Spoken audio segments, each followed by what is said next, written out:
मनपूर्वक स्वागत है। आज 30 दिसंबर का दिन है। हम सभी भारतीयों के लिए गौरव का दिन है। आज ही के दिन 1943 में बंगाल की भूमि के सुपुत्र और देश के महान स्वतंत्रता सेनानी नेताजी सुभाष चंद्र बोस ने पोर्ट ब्लेयर में पहली बार आजाद भारत का झंडा फहराने का काम किया था। तो एक प्रकार से हमारे आजादी के संग्राम का ये बहुत महत्वपूर्ण मकाम था। और इसके कई साल बाद, 8 दशक बाद, आज 30 दिसंबर को जब हम पीछे मुड़कर देखते हैं तो बंगाल के लिए भी आज से लेकर अप्रैल तक का समय बहुत महत्वपूर्ण समय है। अप्रैल में बंगाल में विधानसभा के चुनाव होने जा रहे हैं। भय, भ्रष्टाचार, कुशासन और घुसपैठ की जगह विरासत, विकास और गरीब कल्याण की एक मजबूत सरकार बनाने का बंगाल की जनता का संकल्प बंगाल में जहां पर भी जाते हैं वहां दिखाई पड़ता है। तृणमूल कांग्रेस के 15 साल के शासन में भय, भ्रष्टाचार और कुशासन और विशेषकर घुसपैठ से बंगाल की जनता चिंतित भी है, भयभीत भी है और आशंकित भी है। हम भारतीय जनता पार्टी के सभी कार्यकर्ता बंगाल की जनता को आश्वासन भी देना चाहते हैं और वादा भी करना चाहते हैं कि मोदी जी के नेतृत्व में बंगाल में भारतीय जनता पार्टी की सरकार बनने के साथ ही यहां की विरासत को हम पुनर्जीवित करेंगे।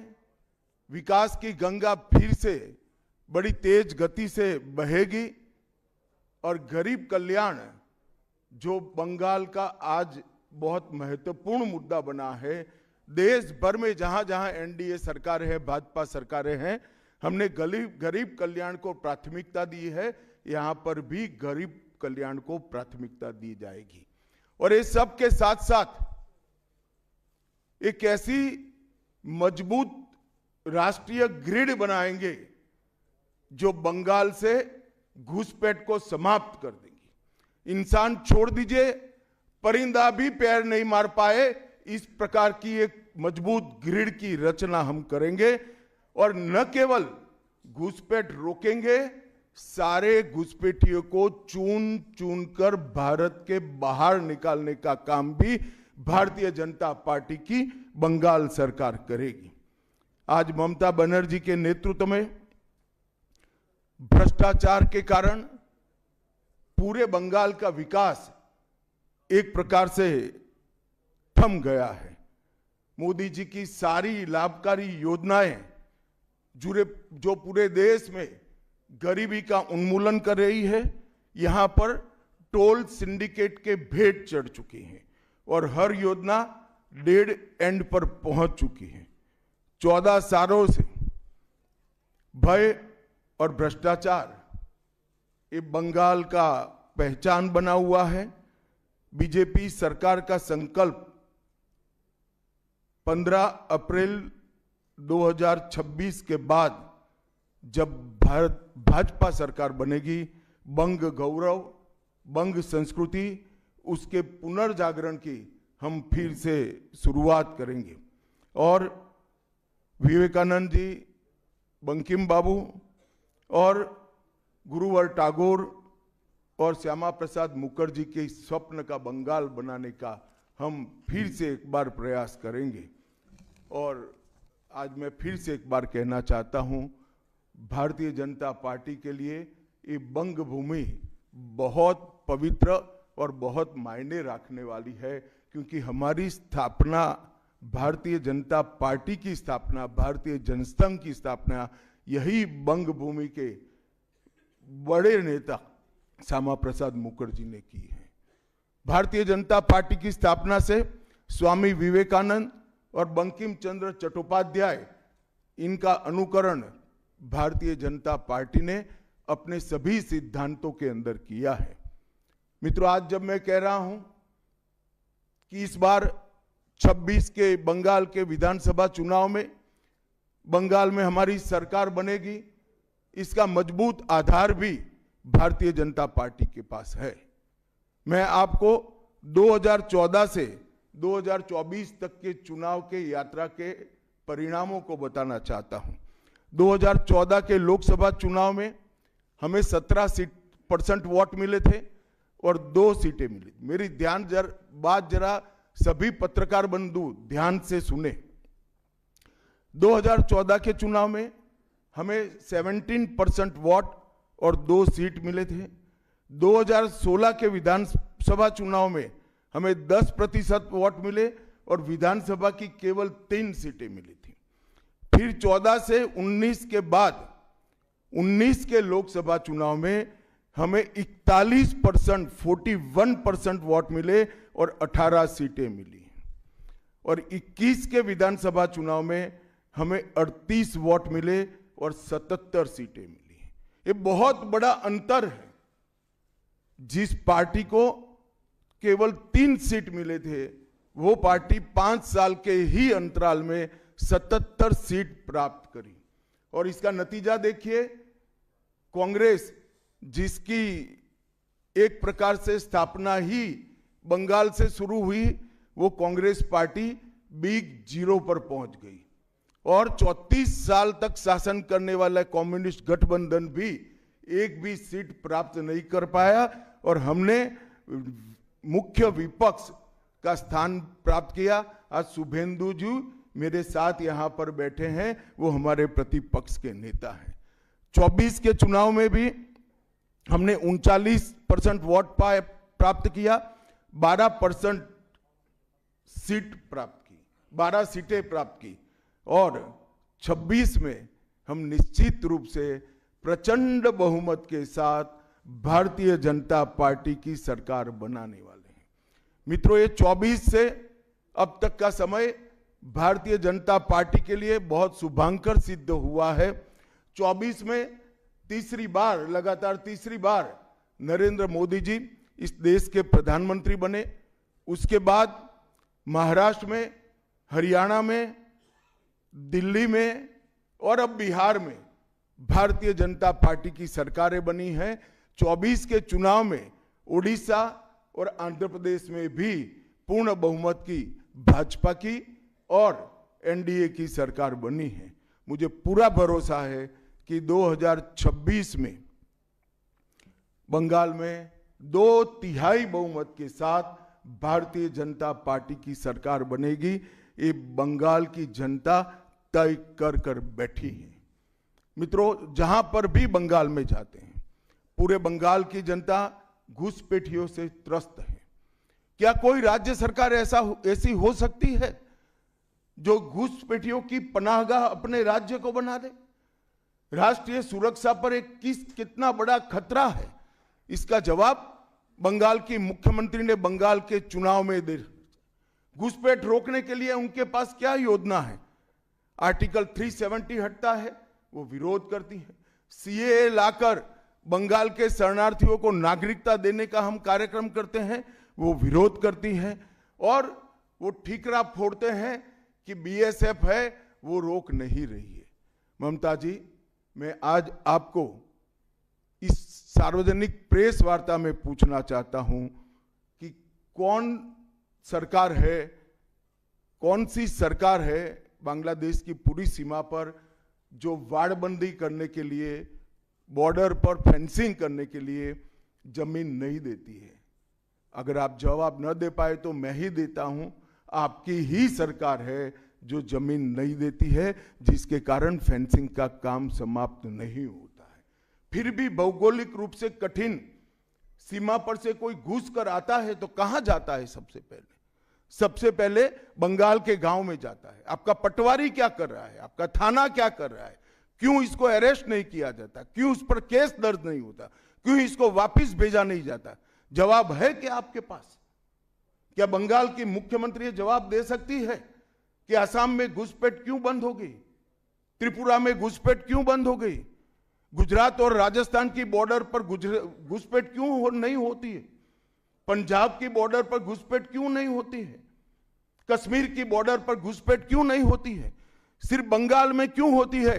क्योंकि आपकी निगहबानी में घुसपैठ कराई जाती है और बंगाल को धीरे धीरे डेमोग्राफी चेंज कर कर आपकी वोट बैंक को पुख्ता करनी चाहती है। मगर ये लंबा नहीं चलेगा। बंगाल की जनता अब जान गई है और इसके खिलाफ लामबंद भी हो रही है।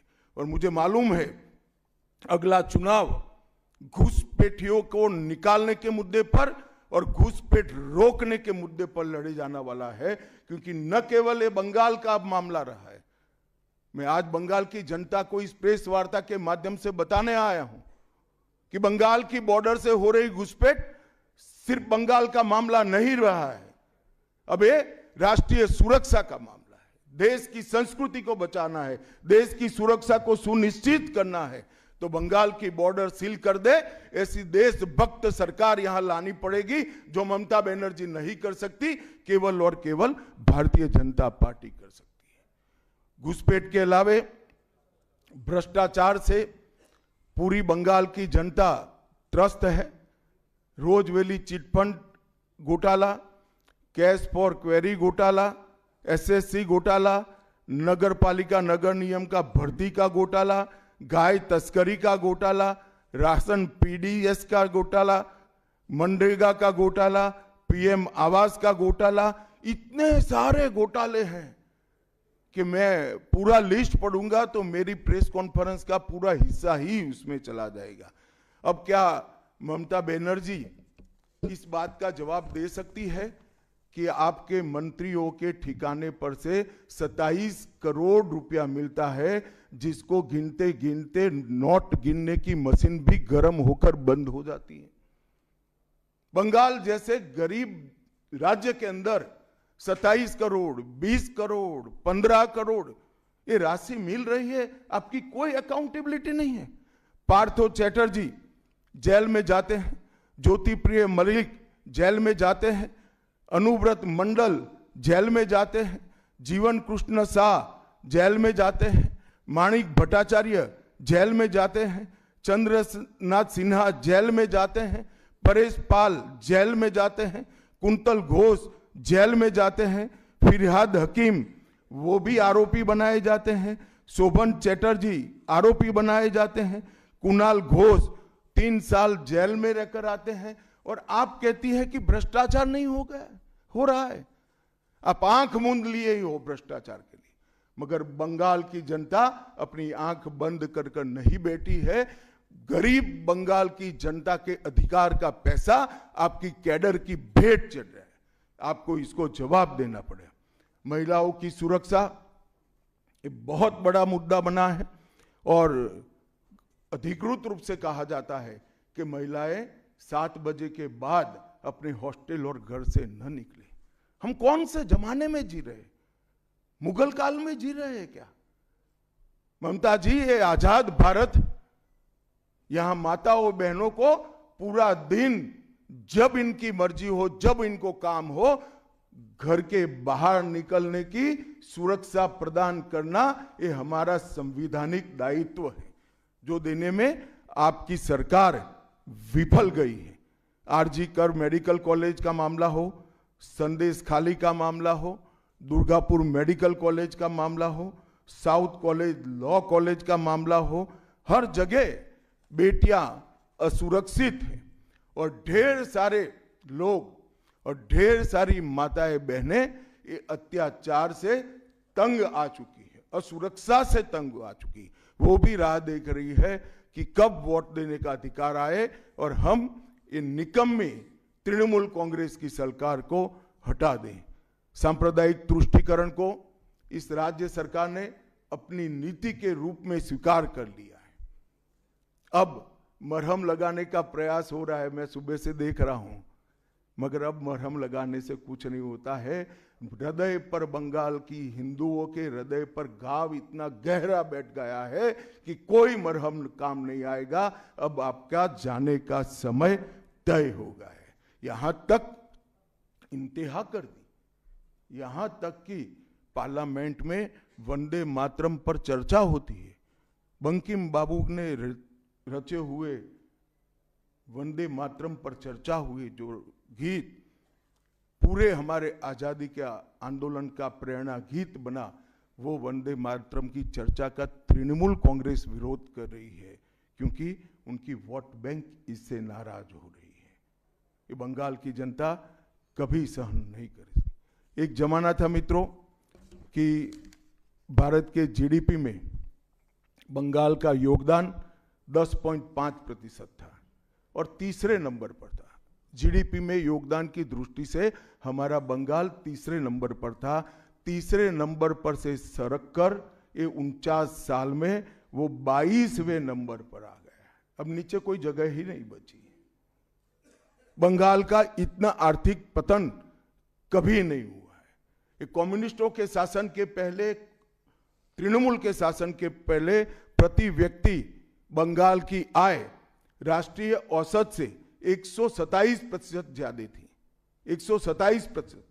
देश में नागरिक 100 रुपया कमाता था तो बंगाल में 127 रुपया कमाता था। आज देश का नागरिक 100 रुपया कमाता है तो बंगाल का नागरिक 73 रुपया कमाता है। ममता जी, आपको इसको जवाब देना पड़ेगा। हर प्रकार के उद्योग की शुरुआत एक जमाने में इस सुजलाम सुफलाम भूमि से हुआ था और इसी के आधार पर सोनार बांग्ला की परिकल्पना की जाती थी। वो बंगाल में आज भ्रष्टाचार, घुसपैठ और टोलबाजी के कारण सारी इंडस्ट्री वापिस जा रही है। केंद्र सरकार की योजनाएं लागू करने में उनको अपनी वोट बैंक गंवाने का डर है। पीएम किसान देरी से लागू किया, बंगाल के किसानों का 10,000 करोड़ रुपया चला गया। आयुष्मान भारत आज तक लागू नहीं किया और बहुत आयुष्मान भारत से बहुत एक प्रकार से कमियां वाली स्वास्थ्य साथी की स्कीम लागू की है। मुझे बताइए, कोई बंगाल का नागरिक भारत में कहीं जाता है और बीमार पड़ गया, स्वास्थ्य साथी स्कीम उसको बाहर के अस्पताल में इलाज करवा पाएगी क्या? नहीं करवा पाएगी। क्या गुनाह किया है बंगाल के गरीबों ने? देश भर के गरीबों को 5 लाख तक की पूरे स्वास्थ्य की गारंटी मिल रही है। अरे कई राज्यों ने किया कि केंद्र 5 लाख दे रहा है, उन्होंने और 5 लाख जोड़ दिए। आप केंद्र के 5 लाख इसलिए स्वीकार नहीं करना चाहते हो कि नरेंद्र मोदी से आपको डर है। डर तो ठीक ही है, क्योंकि मोदी जी की लोकप्रियता बंगाल में दिन प्रतिदिन बढ़ती है, मगर इसके कारण गरीबों का आप नुकसान कर रही हो। वो बंगाल के गरीब जरूर। हिंसा और प्रतिशोध की राजनीति, पूरा देश ऐसी आशा करता था कि यहां से कम्युनिस्ट जाने के बाद हिंसा और प्रतिशोध की राजनीति समाप्त हो जाएगी, मगर हुआ उल्टा। इन्होंने तो कम्युनिस्टों को भी अच्छा कहला दिया। मित्रों, अब तक 300 से अधिक भारतीय जनता पार्टी के कार्यकर्ता मारे गए हैं। 21 के चुनाव के बाद लगभग 3000 कार्यकर्ता विस्थापित बनकर आज भी अपने गांव में नहीं लौटे हैं। उनको दबाव बनाया जाता है कि आप तृणमूल का झंडा उठाओ तभी गांवों को रहने देंगे। क्या ये स्वस्थ लोकतंत्र की निशानी है? कोई व्यक्ति अपने किसी राजनीतिक दल में काम करना है, वो स्वतंत्र रूप से तय नहीं कर पाएगा। वो ममता जी मुख्यमंत्री की चैम्बर से तय करेगी क्या? ममता जी, जितना भी प्रताड़ना करना हो करो, बंगाल की जनता अब तय कर कर बैठी है। इन्होंने भाजपा के कार्यकर्ताओं को हर तरह से प्रताड़ित किया, यहां तक कि महिलाओं पर बलात्कार भी किए गए। मैं अपना रिपोर्ट नहीं दे रहा हूं, नेशनल ह्यूमन राइट कमीशन का रिपोर्ट है। इसका भी जवाब ममता जी को देना पड़ेगा। ममता जी ने सारी संवैधानिक औचित्य को समाप्त कर दिया। किसी भी राज्य में प्रधानमंत्री जाते हैं तो वो देश के प्रधानमंत्री होते। कई राज्यों में हमारी सरकार नहीं, कहीं ऐसा व्यवहार नहीं होता। वंदे भारत ट्रेन देने प्रधानमंत्री आते हैं, ममता जी स्टेज पर नहीं जाती हैं। कई प्रकार के भारत सरकार के सुप्रीम कोर्ट के आदेश से बने हुए, मेरी बात ध्यान से सुनिएगा, सुप्रीम कोर्ट के आदेश से बने हुए भारत सरकार के डीओपीटी के रूल्स ये तोड़ देती है, मरोड़ देती है। डीजीपी और मुख्य सचिवों की अपॉइंटमेंट में मनमानी करती है। रिटायर्ड होने के बाद सलाहकार बनाकर प्रॉक्सी डीजीपी और प्रॉक्सी सीएस बैठाने का काम करती है। ये 34 साल कम्युनिस्टों का शासन और 15 साल टीएमसी का शासन, ये केंद्र विरोधी मानसिकता बंगाल की जनता में खड़ा कर हमारी संविधान की स्पिरिट थी, उस स्पिरिट का कंप्लीट इन्होंने अनादर करने का काम किया है। ममता बनर्जी के शासन में सिंडिकेट, तोलबाजी, कट मनी, न केवल वो सिस्टम को बढ़ावा दिया है, यहाँ कमाई करने का अधिकार एक ही व्यक्ति को है, भाईपो को है, और किसी को कमाई करने का अधिकार नहीं है। सब में हिस्सेदारी देनी पड़ती है। बंगाल एक जमाने में सब बात में सबसे पहले था। सबसे पहला मोटर कारखाना पश्चिम बंगाल में लगा।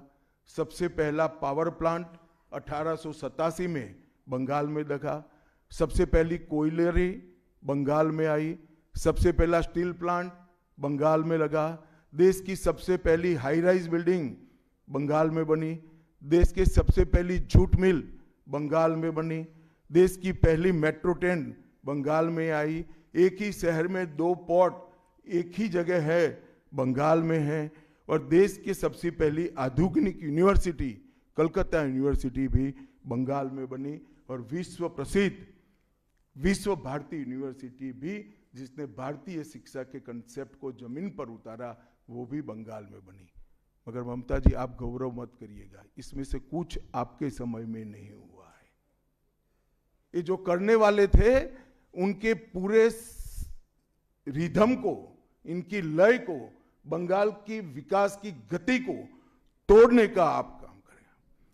बंगाल आज इंडस्ट्रियल रूप से कंप्लीटली बर्बाद हो चुका है, और ये आपके शासन में ही हुआ है। आधा अधूरा तो कम्युनिस्ट बेचारे कर गए थे, आपने तो पूरा ही समाप्त कर दिया। सिंडिकेट राज, तालेबाजी, शत्रुतापूर्ण माहौल, इसके कारण 2011 से 25 के बीच में 7000 से ज्यादा कंपनियां बंगाल छोड़कर बंगाल के बाहर चली गई। और मित्रों, ये बहुत बड़ा सेटबैक बंगाल के आर्थिक विकास के लिए है। मित्रों, बंगाल स्वामी विवेकानंद, बंकिम चंद्र चट्टोपाध्याय, शरद चट्टोपाध्याय, महर्षि अरविंद, ईश्वर चंद्र विद्यासागर और कवि गुरु टैगोर जैसे महापुरुषों की धरती है। यही धरती पर नेताजी सुभाष चंद्र बोस, अमर शहीद खुदीराम बोस, वाघा जतीन, रविंद्रनाथ सन्याय, रास बिहारी बोस, मास्टर सुरेसेन, प्रफुल्ल चाकी, वीणा दास, कल्पना दत्त, ये सभी ने देश की आजादी के लिए आह्लेख जगाया था। यहीं पर कई सारे फिल्मकार मिले, संगीतकार मिले, चित्रकार मिले।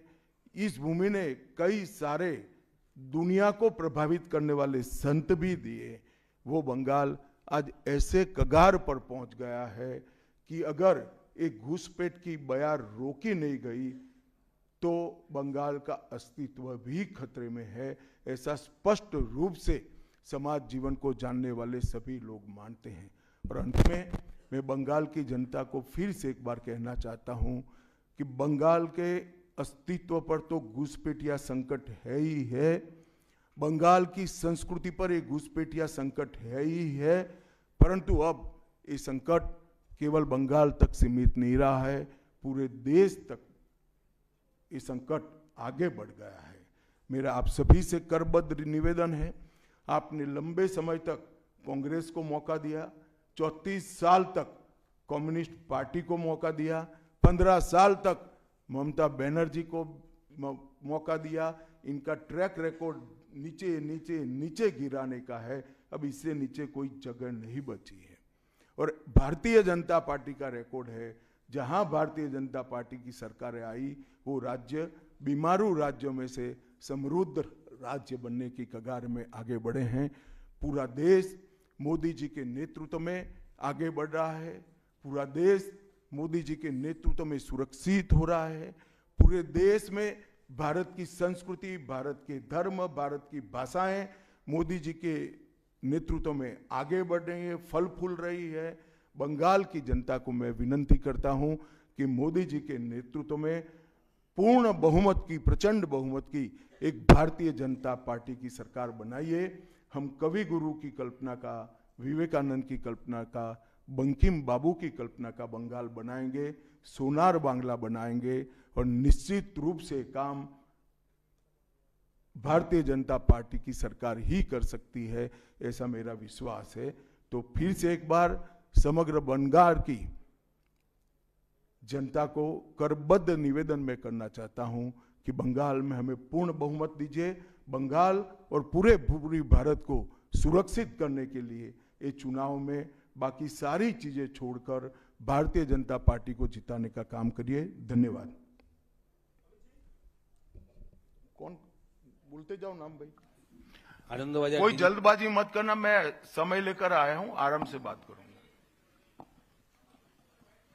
राजू चक्रवर्ती वर्तमान।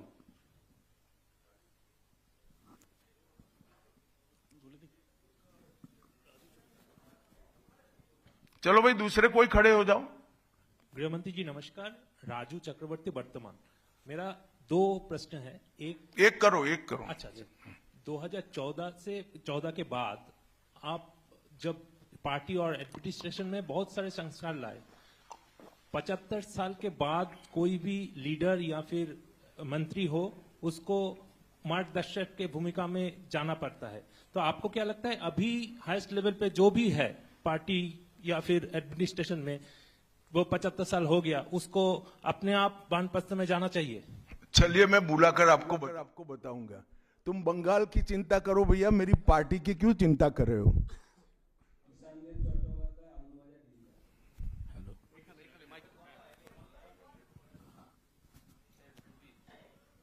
Amit ji, there is anxiety among the Motua communities regarding the papers and documents to be produced in the SIR process. And would you like to consider anything so that they can get rid of their anxiety? मतुआओं को डरने की कोई जरूरत नहीं है। ये Bharatiya Janata party का वादा है। जो शरणार्थी बंगाल में आए हैं वो भारत के नागरिक है, इनका कोई नुकसान नहीं कर सकता, ममता बनर्जी भी नहीं कर सकती। Amit ji, this is Atri Mitra from Indian Express. पिछले कई इलेक्शन में हम लोग देखे हैं कि your ground level organisation was failed to dominate in the day of election with TMC. So is your organization is ready for now in 2020? आपने ध्यान से नहीं देखा है। मैंने इसीलिए पहले भाजपा की विकास यात्रा, भारतीय जनता पार्टी की विकास यात्रा बनाई। हम 3 सीट पर थे, 77 पर पहुंचे हैं और 77 से अब एज अ मुख्य विरोध पक्ष हमारा अधिकार है कि विफल सरकार को उखाड़कर हमें जनता शासन देगी। हम 77 सीट पर ऐसे नहीं पहुंच सकते, 18 सीटें ऐसे नहीं जीत सकते हैं। हमारा काम बूथ तक पहुंच चुका है, इसी के कारण हमें सफलता मिली है। संजीत बख्शी, दूरदर्शन। आप विकास की बात कर रहे थे। हम अलग अलग शहर में जब मेट्रो की बात करते हैं तो हम मेट्रो की सूचना, घोषणा देखते हैं और बाद में 2-3 महीने बाद मेट्रो चढ़ते हैं। लेकिन कोलकाता में हम देखते हैं कि हम बचपन से मेट्रो का काम चलते रहते हैं और खास तौर से मैं जब ऑफिस जाता हूं देखता रहता हूं कि एक जगह है जहां पे मेट्रो का काम आधा अधूरा पिछले कई सालों से है और 2-3 बार हाईकोर्ट का इंटरवेंशन के बावजूद भी वो काम हो नहीं पा रहा है और इसीलिए कई सारे जो यात्री है काफी उसका दिक्कत हो रही है। तो ये जो यहाँ पे विकास का काम इस तरह से केंद्र और प्रदेश की खींचतानी में रुकावट देखते हैं, इसमें कैसे इसका इलाज किया जाता है? बैठ जाइए। देखिए, भारत सरकार पूरे देश में इंफ्रास्ट्रक्चर के डेवलपमेंट के लिए बहुत सारे काम कर रही है। अगर भारत सरकार का पक्षपाती कामकाज का तरीका होता तो वो तमिलनाडु को भी अप्लाई हो सकता था, तेलंगाना को भी अप्लाई हो सकता था और हर राज्य को अप्लाई हो सकता था। सभी जगह इंफ्रास्ट्रक्चर के काम अच्छे चल रहे हैं। सिर्फ बंगाल में तकलीफ क्यों आ रही है? क्योंकि मेट्रो हवा में नहीं चल सकता, भूमि चाहिए। भूमि पर जो एंक्रोचमेंट है वो खाली कराने का काम राज्य सरकार का है। यहां भारत सरकार जो भी योजना लाए इसका विरोध करना, ये मानसिकता से सरकार चल रही है, जो बंगाल का भी भला नहीं कर रही है, देश का भी भला कर रही है। क्यों तमिलनाडु की मेट्रो में प्रॉब्लम नहीं हो रहा है? क्यों तेलंगाना की मेट्रो में प्रॉब्लम नहीं हो रहा है? यूपी में लखनऊ में मेट्रो तब लगी जब अखिलेश जी मुख्यमंत्री थे, वहां पर भी प्रॉब्लम नहीं हुआ। मेरा तो आपसे आग्रह है, इतने अभ्यासु पत्रकार हो, कुछ पत्रकारों का संघ बनाकर इसके डेप्थ में जाकर व्हाइट पेपर बाहर निकालो कि सारी योजनाएं क्यों अटक गई है, तो आपको मूल कारण मालूम पड़ जाएगा। एबीपी।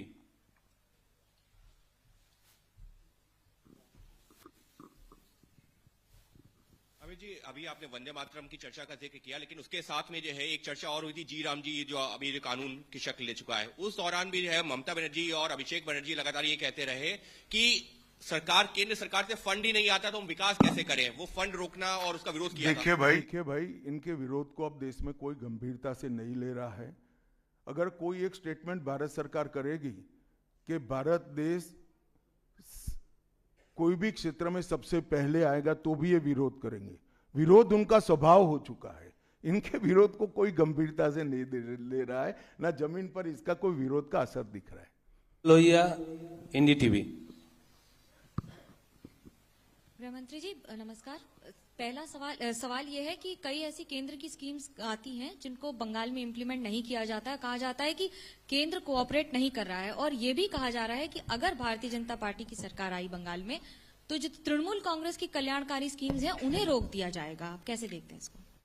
देखिए, मैं बंगाल की जनता को यह अपप्रचार चल रहा है, इससे स्पष्ट रूप से भारतीय जनता पार्टी की ओर से कहना चाहता हूं कि भारतीय जनता पार्टी की सरकार बनने के बाद अभी की जो सरकार जो स्कीमों के नाम से जो कुछ भी चला रही है, एक भी स्कीम बंद नहीं होगा। और हमारे घोषणा पत्र में हम जितने भी स्कीमें करेंगे उसको जमीन पर उतारेंगे। ये हमारा रिकॉर्ड है, ट्रैक रिकॉर्ड है, देश भर में है। उज्जवल राय, एएनआई। सर, आपने सबसे पहले ही घुसपैठियों की बात की है, जो सबसे बड़ा मुद्दा देश के लिए भी है, और खासकर पश्चिम बंगाल जिस तरह से बांग्लादेश का अभी मौजूदा हालात है उसको देखते हुए। लेकिन जो सवाल आपने किया है उस पे प्रतिक्रिया ये मिलती है कि बीएसएफ तो केंद्र के अधीन है, आखिर ये विरोधाभास तुम कहां भाभी जी को याद करते थे? मैंने पहले ही जवाब दे दिया। बीएसएफ जब तक फेंसिंग नहीं होती है तब तक बीएसएफ सुरक्षा नहीं कर सकती है। बीएसएफ को भूमि देनी पड़ेगी फेंसिंग के लिए भारत सरकार को। मेरे स्तर पर मैंने 7 पत्र लिखे ममता बनर्जी को। ये 6 साल के अंदर 3 बार गृह सचिव यहां आकर मीटिंग कर गए चीफ सेक्रेटरी से। मैं पूछना चाहता हूं तृणमूल कांग्रेस की सरकार को, जमीन देने में क्या डर है? कि आपकी कोई रिस्पॉन्सिबिलिटी नहीं है, या आप घुसपैठ होने देना चाहते हो? और फिर भी नदी नाले जंगल कहीं से कोई घुसपैठिया आ जाता है, कहां आता है? सबसे पहले गांव के थाने और पटवारी के बगैर कोई रह सकता है? इसके डॉक्यूमेंट कौन बना रहा है? बंगाल सरकार बना रही है। देश भर से जो घुसपैठिए पकड़े जा रहे हैं, इनके पास से बंगाल के डॉक्यूमेंट, फर्जी डॉक्यूमेंट पकड़े जाते हैं। उन्होंने घुसपैठियों को अपनी वोट बैंक मजबूत करने के लिए राज्य सरकार की नीति के रूप में स्वीकार कर लिया है। इसलिए मैं कहता हूं कि तृणमूल कांग्रेस घुसपैठ नहीं रोक सकती। बंगाल की डेमोग्राफी खतरनाक तरीके से बदल रही है और आने वाला समय बहुत चिंताजनक है। 2026 के चुनाव से पहले बंगाल में मंदिर मस्जिद की राजनीति शुरू हुई है। आपको पता होगा मुर्शिदाबाद में बाबरी मस्जिद का। एक मिनट, मंदिर और मस्जिद दोनों की राजनीति कौन कर रहा है? एक तृणमूल से निकले हुए एमएलए कर रहे हैं और एक तृणमूल कांग्रेस कर रही है। तो सवाल का एड्रेस गलत है, सवाल तो सही है। निर्माण से बंगाल और भारत में शांति का माहौल बिगड़ सकता है। देखिए, चुनाव के वक्त ये सब करने की परंपरा कितनी उचित है वो बंगाल की जनता को तय करना पड़ेगा, मगर मुद्दा यहां तक सीमित नहीं हुआ है। युवाओं की रोजगारी का है, महिलाओं की सुरक्षा का है, घुसपैठ का मुद्दा है, भ्रष्टाचार का मुद्दा है, इंडस्ट्रीज के पलायन का मुद्दा है, गिरते जा रहे इंफ्रास्ट्रक्चर के स्तर का मुद्दा है। ढेर सारे मुद्दे हुए, कहीं से बच नहीं सकते।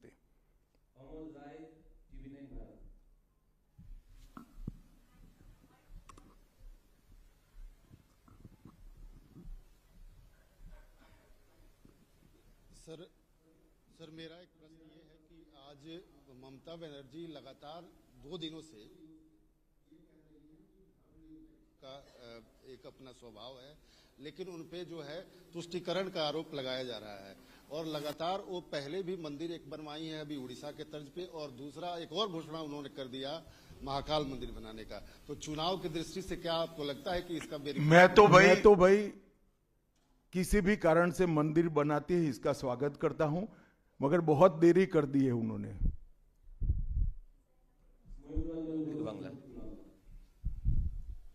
अमित जी, एक सवाल बार बार एक नैरेटिव फैला जाता है टीएमसी और लेफ्ट के तरफ से कि बंगाल में जितना भी काम कर ले बीजेपी कार्यकर्ता, ऊपर कुछ सेटिंग वगैरह है तो अमित शाह जी और नरेंद्र मोदी जीतना नहीं चाहते। आज पूछता है बंगाल, जवाब चाहे बांग्ला, आप लोग बंगाल को जीतना चाहते हैं? कितना सीरियस है सेंट्रल बीजेपी?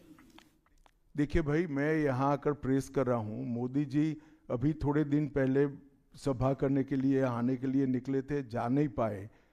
अब ममता बनर्जी कह रही कि हम उनके साथ हैं। अगर उनको ये भ्रांति फैलानी है तो फैलाएं। भारतीय जनता पार्टी का कोई नेता घुसपैठियों को आश्रय देने वाले के साथ नहीं रह सकता। ये भारतीय जनता पार्टी का सिद्धांत है और हम सब भारतीय जनता पार्टी के कार्यकर्ता से लेके मोदी जी तक कटिबद्ध है कि मूल समेत तृणमूल कांग्रेस की सरकार को हम उखाड़ कर फेंक देंगे।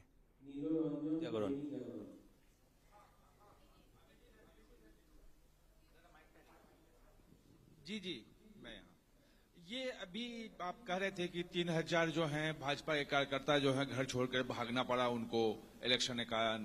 300 की हत्या भी हुई है। फ्री एंड फेयर इलेक्शन कैसे होगा अगर मतलब लोग जा ही नहीं पाएंगे बूथ पर? तो देखिए, ऐसी ही नीतियां अपनाई थी कम्युनिस्टों ने, मगर सत्ता परिवर्तन हुआ या नहीं हुआ।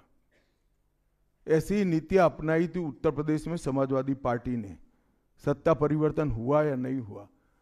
लोकतंत्र में जनता महान होती है और जनता जब तय कर सकती है, कर लेती है, किसी भी तानाशाह का कुछ नहीं चलता। CNN News 18. So there has been a huge attack by the Trinamool leaders that the election commission is BJP commission. That's what they say, and whatever deletion is taking place, that is at the behest of BJP. So how do you react to that, sir? देखिए, ममता जी के पास से और कोई अपेक्षा रख नहीं सकते। उनके खिलाफ जजमेंट आएगा तो जुडिशरी बीजेपी की है, इलेक्शन कमीशन घुसपैठिया हटाएगा, SIR लाएगा तो इलेक्शन कमीशन बीजेपी का है। वो हारने के बाद शायद ऐसा कही कि मेरे कार्यकर्ता ही बीजेपी में चले गए।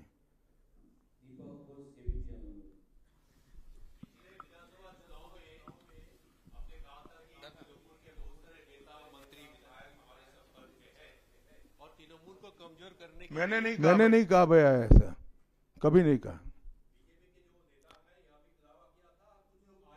हाँ, आए ही है।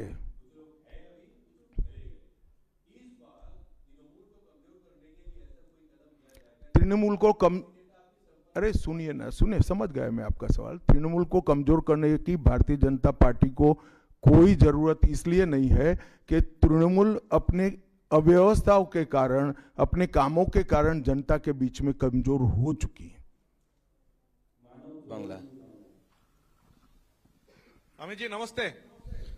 PMLA, prevention of money laundering act, हम जानते हैं हमारा देश का काफी कड़ा एक आइन है, जिस आइन के दौरान अरविंद केजरीवाल जी तिहाड़ जेल चला गया, हेमंत सोरेन जेल चला गया, लेकिन यहाँ वेस्ट बंगाल में ईडी कलकत्ता हाईकोर्ट में रिपोर्ट दिया है, एक कंपनी है लीप्स एंड बाउंड्स जिसका 150 करोड़ रुपया सीज्ड हुआ है, लेकिन उसका मालिक अभी तक अरेस्ट नहीं हुआ। उसका नाम है अभिषेक बैनर्जी, एमसीएमपी, आप जानती है।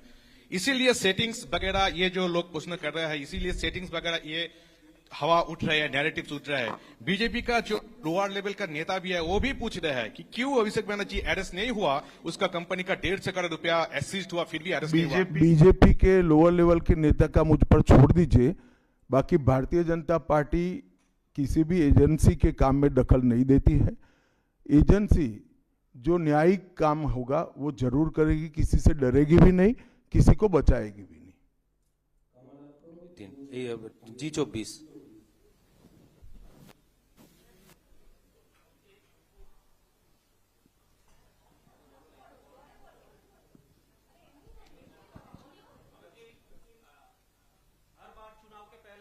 बंगाल आते हैं, अब तक एक टारगेट देते हैं बीजेपी लीडर और सभी को, तो इस साल 26 के चुनाव के पहले सुने नहीं, मैं कहा 2/3 बहुमत के साथ सरकार बनाएंगे, 2/3 मेजोरिटी के साथ सरकार बनाएंगे, तो टारगेट हो ही गया। चलिए धन्यवाद। अब सवाल फैब्रिकेट हो रहे हैं।